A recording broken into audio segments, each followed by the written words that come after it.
bit of a disclaimer about the videos here. They're about Bangkok, and it's about the beginning of the protests that were happening in mid-March in 2010. It's now the end of April when we're just now getting around to editing the videos together, so a lot of the content isn't actually accurate anymore or isn't reflecting exactly what's going on. Things have turned violent since we've left. So our perspective on this is, you know, from the beginning of the protest, not now. Just keep that in mind while you watch them. Okay, so we're at a rest stop in Cambodia on our way to Bangkok. And literally, as we had to walk out the door, I hit CNN on the internet, and there's this article on the front of like American CNN saying that there are massive rallies and a lot of just like tens of thousands of people protesting right now in Bangkok. And like it's it literally said that in the CNN article, I mean maybe it's completely inaccurate, but it said in the CNN article they were attempting to overthrow the government. So we have two problems. One, maybe in a city that is, you know, getting overthrown. Luckily, Thais tend to kind of go back and forth with governments frequently, and it's usually not violent. So I'm not worried about a violent level, but it just might be, you know, who knows what kind of like problems you can run into with that type of thing. And secondly, if tens of thousands of people are protesting in the city, I'm not sure if we're gonna be able to find a place to sleep tonight. So there's a few things to be worried about. We've now left Cambodia, and we are headed towards Thailand, and it's over a river, or well, a little dumpy stream. Okay, this is a brief background on the protests that are taking place in Thailand at the moment. Thailand's a constitutional monarchy that's supposed to be run by an elected prime minister and parliament, working hand in hand with a very, very respected king. Been in power since 1946. Thailand's really known for a colorful political past. They tend to go back and forth between prime ministers and parliaments more often than one would expect. And the current protests date back to a coup that had taken place in 2006. Essentially, there was a prime minister at the time named Thaksin, and he's a shrewd businessman to say the least. And he was removed from the country through a military coup for using his political prowess for financial gain for himself. He changed some laws that he probably shouldn't have changed, and did some things that were pretty damn corrupt, actually. And eventually they got sick of it, and there's kind of a rumor, a thought that maybe the king had given a blessing to the military to have this man removed from office. So he was taken out, and there was, right after that, there was a mess of trying to find somebody who wasn't corrupt to put in place as a prime minister and build a parliamentary structure and everything underneath.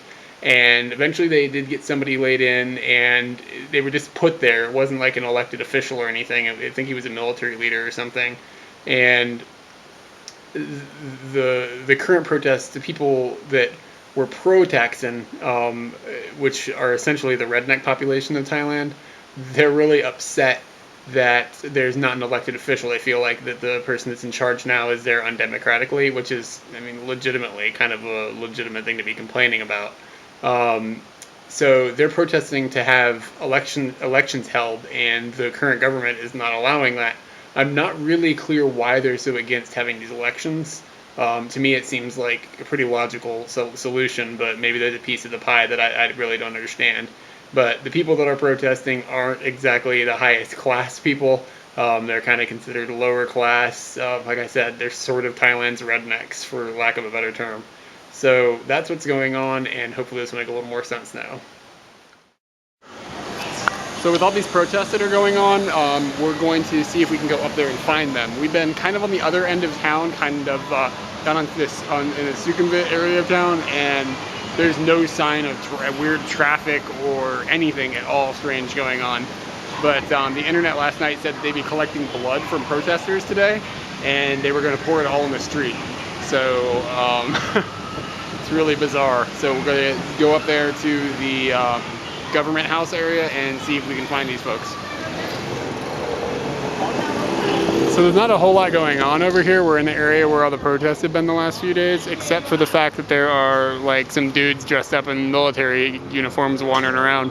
And they're getting strange looks from all the people in the streets. It kind of looks like they're not happy about it. I don't know exactly what the thought process is, but so far we're still walking towards the ground zero or whatever that the newspaper claimed existed. But at this point, I'm starting to think we're not going to see anything at all.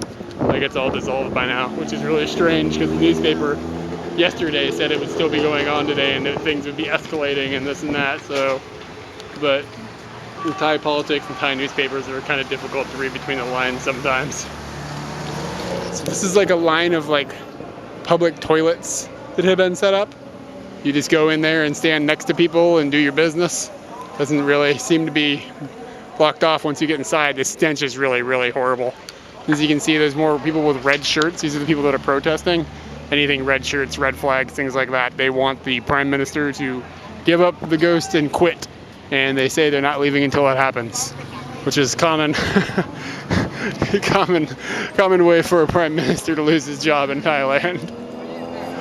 These are also bathrooms, like as in for places to bathe, literally.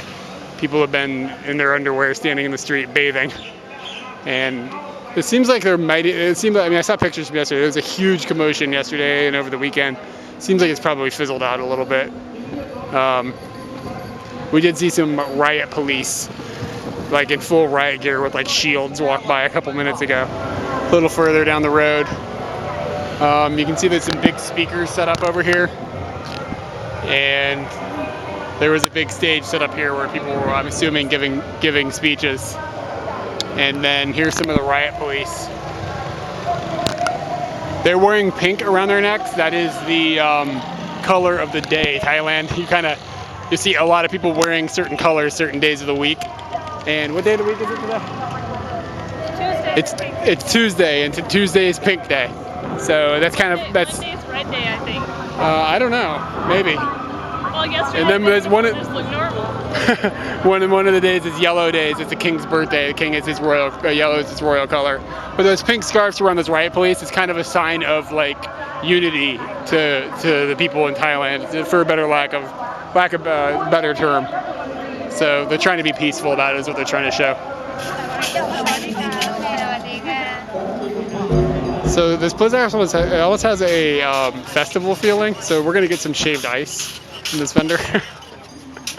And just gonna put some flavoring on it or whatever. But it feels like you're at a rock concert or something, like you're a Lollapalooza or something. I don't know. Only everybody's wearing red. Very seriously, a lot of people here. It's just spread out a lot, like over a large area. I mean, for a Tuesday, I can't even remember what day it is now. I know I asked a minute ago, but whatever day of the week it is, it's just a lot of people just not at work. We are actually also in Bangkok. There's a lot of foreigners, but we're like the only white people in this part of town right now. We've seen a couple of other white people, but like the percentage compared to the number of Thais here is just way, way off. I mean, we're very much out of place, but nobody really is upset or anything, so that's all right. This old man here that keeps walking back and forth came up and shook my hand for like 5 minutes and blabbled a bunch of Thai, and I obviously don't speak Thai, and he doesn't speak English, and he wanted to talk for quite a while, but I had no idea what he was talking about. But I think we're getting up to where the actual main protest is, and you can see there's a ton of people here. It's madness.